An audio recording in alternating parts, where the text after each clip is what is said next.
salut toi. Aujourd'hui c'est samedi matin et depuis hier, 18 h, je suis en challenge 500 pages sur le week-end, lancé par The Eden of Book sur les réseaux sociaux. Je n'ai pour l'instant rien lu. Je vais tout à l'heure chez la coiffeuse parce qu'il faut faire quelque chose de tout ça. Bref, je te montre ce que j'ai prévu de lire. Se lancer dans un week-end à 500 quand le vendredi on n'a pas lu, que le samedi on est allé chez le coiffeur et qu'on est parti en vadrouille toute la journée, c'est une idée à la con. Il est 17h17, j'ai encore lu rien du tout. Cependant, je vais quand même vous montrer ce que j'ai envie de lire. J'ai sorti plusieurs choses de ma pile à lire. En premier, je vous le mettrai là quelque part, je finis le chant de la pluie de Noémie Largot, un service presse partenaire que j'aime beaucoup et que j'aimerais finir rapidement. Ensuite, j'ai sorti une pile de mangas. Parce qu'on a dit week-end à 500, on n'a pas dit qu'il ne devait pas y avoir d'image.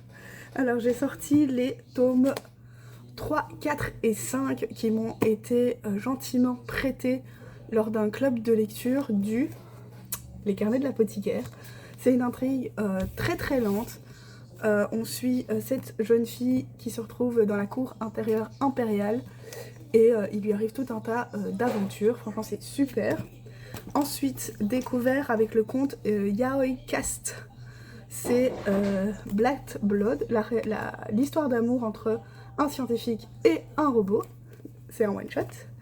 Et ensuite, j'ai sorti les tomes 1 et 2 de Le fiancé de l'alpha, que j'ai hâte de lire également. C'est encore moi.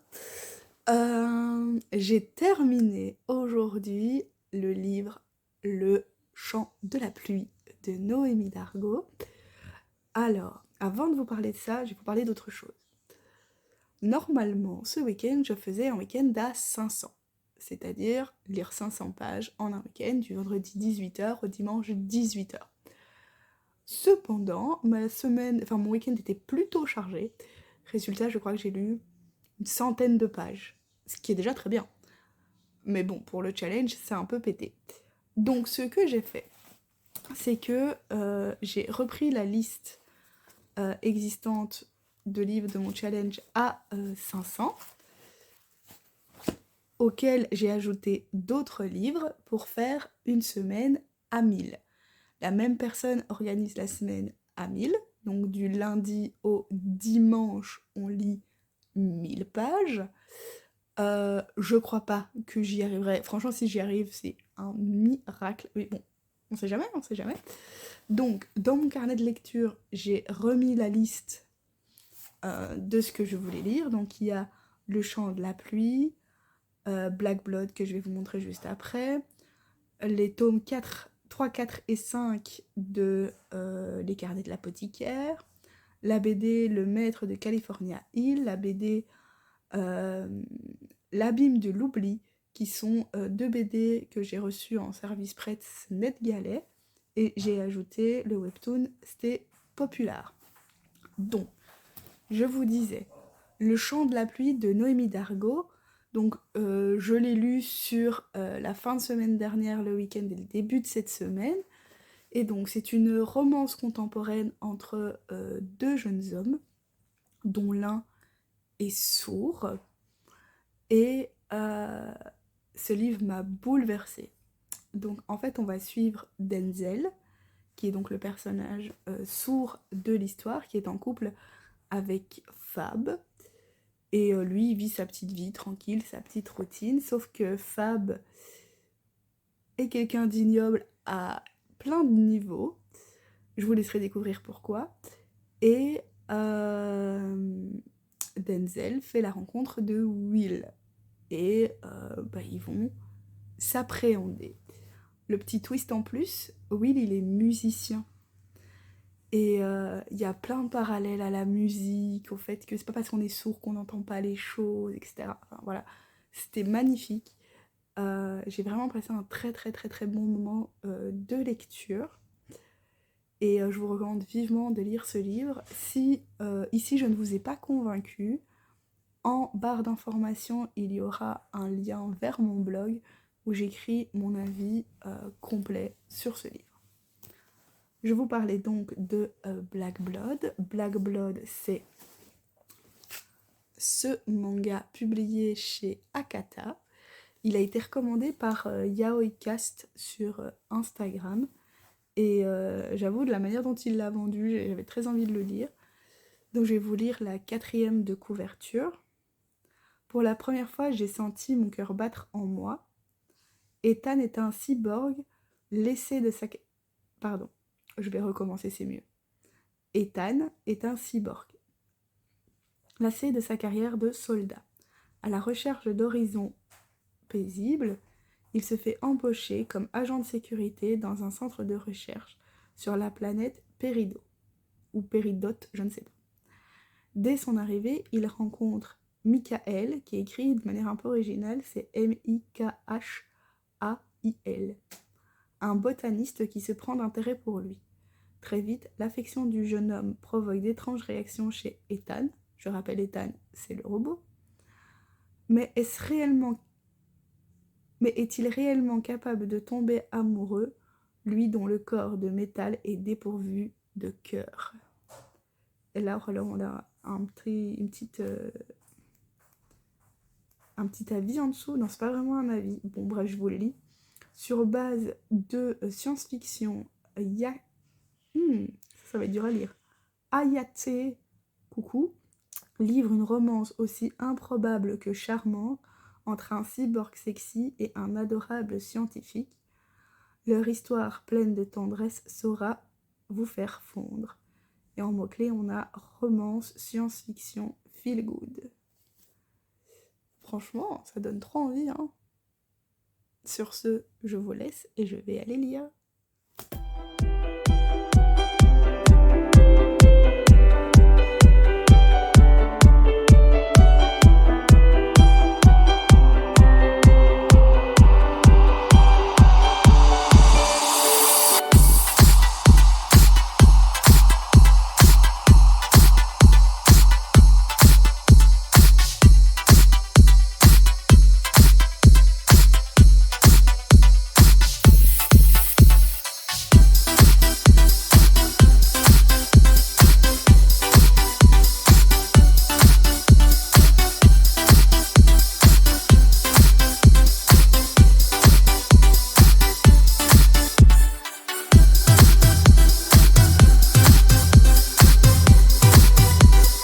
J'ai terminé la dernière lecture dont je vous ai parlé, à savoir Black Blood.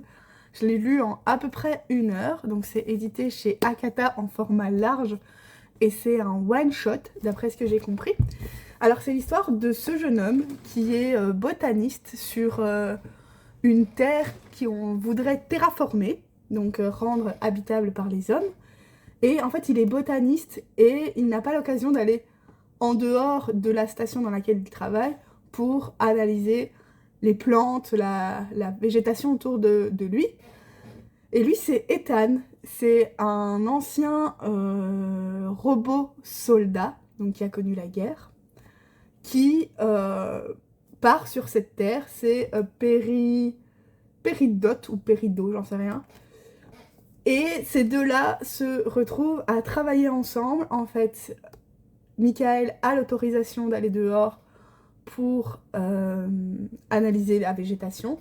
Et donc, comme il a besoin de quelqu'un pour prendre soin de lui, et qu'Ethan a la dernière forme de technologie sur lui, pour pas que l'oxydation de l'air atteigne son corps, et bien ils sortent tous les deux.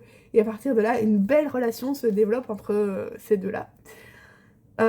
J'ai adoré le fait qu'on découvre une nouvelle planète. J'ai adoré les personnages robots qui sont présentés. Il y a un personnage féminin, il y a un personnage un peu de type oiseau comme ça.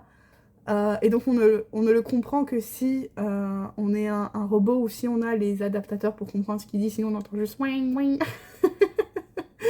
Bref, des personnages très très drôles. Il y a une jolie relation entre Michael et les robots qui sont censés ne pas avoir de cœur. Mais en fait, ils ont une forme d'humanité qui est juste magnifique, que j'ai vraiment beaucoup apprécié. Au niveau des dessins, je vous cherche quelque chose. Allez, regardez, au niveau des dessins, franchement, j'aime trop les dessins. Donc ça, c'est Ethan. Et là, c'est un des robots dont je vous parlais, donc avec le bec d'aile, comme ça, d'oiseau en tout cas. Et franchement, c'était vraiment trop beau. J'ai vraiment adoré cette histoire. Je vous la recommande vraiment vivement. Et maintenant, je vais vous montrer la lecture d'après. J'aurais dû la commencer tout de suite après Black Blood, mais la fatigue, tout ça, machin. Enfin, bref. Et donc, j'ai sorti de ma pile à lire le tome 3 des Les Carnets de l'apothicaire. Je vais pas vous dire ce qui se passe, parce que si je vous parle du tome 3, c'est vraiment hyper spoilant, mais en gros, Mao Mao, qui est là, se retrouve dans la cour intérieure impériale et est lavandière. Voilà, comme ça, tome 1. Et lavandière à l'intérieur de la cour royale. Voilà, en gros. Comme ça, j'ai dit rien de plus. Là, je suis déjà au chapitre 3. L'intrigue se met tout doucement en route. Franchement, j'aime beaucoup. Donc maintenant, c'est lecture du tome 3. 4, 5, 4, 5 peut-être, on verra. Je continue donc mon challenge. Est-ce que j'arriverai à lire 1500 pages d'ici dimanche midi? Parce que oui, je m'arrête. Excusez-moi, je m'arrête dimanche midi de lire pour pouvoir vous poster cette vidéo dimanche dans l'après-midi. En fait, au fur et à mesure que je lis et que je vous parle, je monte la vidéo. Donc, le tome 3 des Carnets de l'apothicaire, peut-être 4 et 5 dans la journée, je ne sais pas, on verra. Est-ce que vous avez lu les Carnets de l'apothicaire? Je sais que c'est plus populaire par exemple que Black Blood. Si oui, dites-moi ce que vous en avez pensé et où vous en êtes arrivé.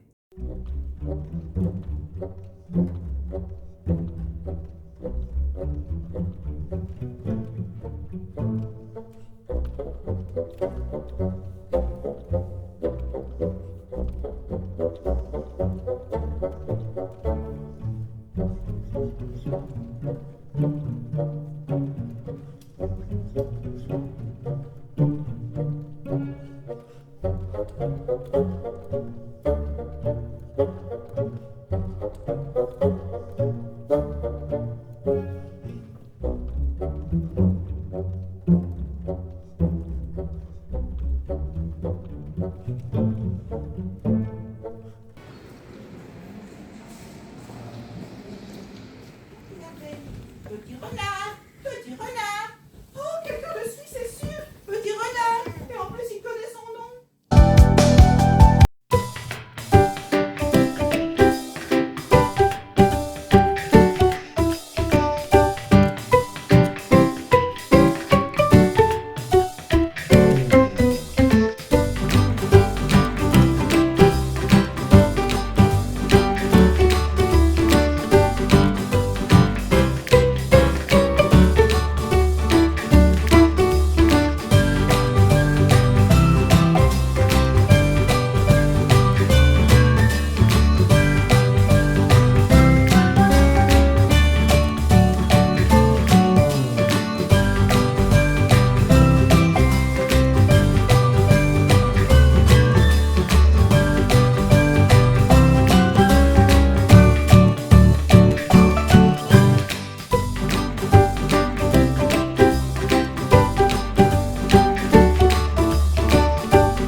De l'apothicaire, c'est vraiment trop bien. J'ai commencé à faire un petit décompte de combien ça faisait sur 1500. Je suis loin du compte et peut-être j'y arriverai. Je ne sais pas. Il me reste ce soir et demain matin pour arriver au compte. Je vais pas compter les lectures de dimanche après-midi parce que j'aurais déjà posté cette vidéo, normalement. Et même si j'atteins le compte, en fait, l'objectif était pas du tout là. Donc, bref. je continue les carnets de l'apothicaire et après, à la place de passer au tome 5, je pense que je vais commencer et peut-être terminer Stay Popular, un webtoon. Je vous montre ça tout de suite. Alors, Stay Popular, c'est un webtoon édité chez KBL. J'ai énormément de webtoons de chez KBL dans ma bibliothèque. Je pense que la seule saga que j'ai pas, c'est Rose et Champagne, Les Roses et le Champagne, je sais pas. Bref. Donc c'est un webtoon couleur qui se lit donc à l'occidental, puisqu'à la base le webtoon c'est du format numérique, c'est fait pour être en format numérique, donc qui serait comme ça. Bref, je vais vous lire le résumé et ce sera probablement ce que je lirai après le tome 4 des carnets de l'apothicaire. Pour rester au sommet, il est prêt à tout. Lorsqu'il était enfant, Siwon était le sujet de toutes les brimades de la part de ses camarades. Mais ça, c'est du passé. En faisant un grand travail sur lui-même, un gros travail sur lui-même, et en ne laissant rien au hasard, le voilà désormais au centre de l'attention de la fac. Pourtant, l'arrivée de Dan-won pourrait bien tout changer. Beau gosse, intelligent et populaire sans effort, ce dernier devient aussitôt le concurrent de Sin-won. Mais cette soudaine rivalité risque bien de les rapprocher. Ah, ça donne envie, hein. Donc ce serait un rival to lover. Eh ben, on verra ce que ça donnera. Franchement, moi, ça me donne trop envie. Ouais. Franchement, ça a l'air sympa, hein. Je vais juste... Allez hop. Donc, on verra. Donc, je finis le tome 4 des carnets. J'enchaîne avec Stay Popular. Peut-être qu'entre-temps, je vous ferai un update pour vous dire que j'ai fini le tome 4. Mais en gros, au niveau de l'intrigue, je peux pas trop vous dire grand-chose. À part que Mao Mao est dans de plus en plus d'intrigues et se retrouve de plus en plus au cœur de choses où elle n'est pas en principe censée s'en mêler. Enfin, bref. J'aime trop cette histoire. En fait, elle avance tout doucement et tout avec les personnages où on se dit toi je t'aime pas, toi si, toi là. Bref, tout ça avec de la musique. Et je pense que je referai des challenges lecture. Dites-moi ce que vous en pensez d'ailleurs. Sur ce, je retourne lire.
Bon.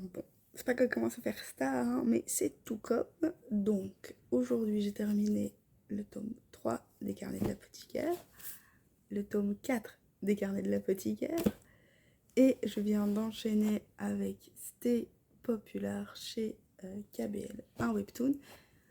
Et donc, c'est ça que je vais vous débriefer, parce que je sais pas trop quoi vous dire. Je suis un peu perplexe dans le sens où je sais pas quoi vous dire j'ai l'impression que c'est hyper spoilant, peu importe ce que je vais dire en fait. Donc à part vous dire, l'intrigue avance, Mao Mao, elle change de situation selon là où on lui dit d'aller, elle découvre des choses, elle sait des choses, elle a des compétences, etc. Je peux rien vous dire d'autre en fait. Donc j'ai lu les tomes 3 et 4 et le tome 5 il ressemble à ça. Je le trouve vraiment super beau. J'aime bien la déclinaison des couleurs, franchement c'est hyper joli. Bref, c'est pas le sujet. Les carnets de l'apothicaire, peut-être je lirai le tome 5 demain, je sais pas, mais là il est trop tard, je suis trop fatiguée. Bref, tout ça pour vous dire que tout ça pour vous dire que j'ai lu Cité Populaire tome 1. C'est l'histoire de ce jeune homme qui, quand il était très jeune, avait un physique disgracieux. Je ne sais pas comment dire ça autrement. Bon, de la manière dont il se fait bully, franchement, ça me fait trop mal au cœur. Mais en gros, il sortait des normes. Et en fait, il déclare sa flamme à une amie. Et en fait, elle le traite très très mal. Elle lui dit qu'il est gros, qu'il est bête, qu'il n'est pas le premier en classe, qu'il n'est pas sportif, qu'il mange mal, ce genre de choses. Et ça fait un déclic dans sa tête. Et en fait, on le retrouve des années plus tard à la fac. Et globalement, la plupart du tome se passe à la fac. Et en fait, il s'est repris en main. C'est-à-dire que il a décidé de devenir le centre de l'attention, pas parce qu'il est différent et qu'on pourrait se moquer de lui pour cette différence, mais parce qu'il va devenir le plus populaire en étant le plus beau, le plus fort, le plus intelligent, le meilleur de la classe, le plus populaire. C'était populaire. Et donc, on suit les premiers chapitres où on voit effectivement que ce jeune homme est populaire, etc. Mais il se donne pour ça. Et un nouveau personnage, c'est-à-dire lui, débarque. Et lui, il est populaire, entre guillemets, sans rien faire. Il est beau, il est intelligent, il est tout ce que vous voulez. Il est tous les archétypes du monde. Euh, et ça cause chez lui un grand, pas traumatisme, mais en gros, ça lui plaît pas trop. Et donc il se dit, je vais rentrer dans le conseil étudiant, sauf qu'en fait il y est déjà. Bref, il se retrouve à se rapprocher d'une certaine manière par la force des choses. J'ai aimé ce personnage qui en fait est hyper doux, hyper... Oui, il est mignon, etc.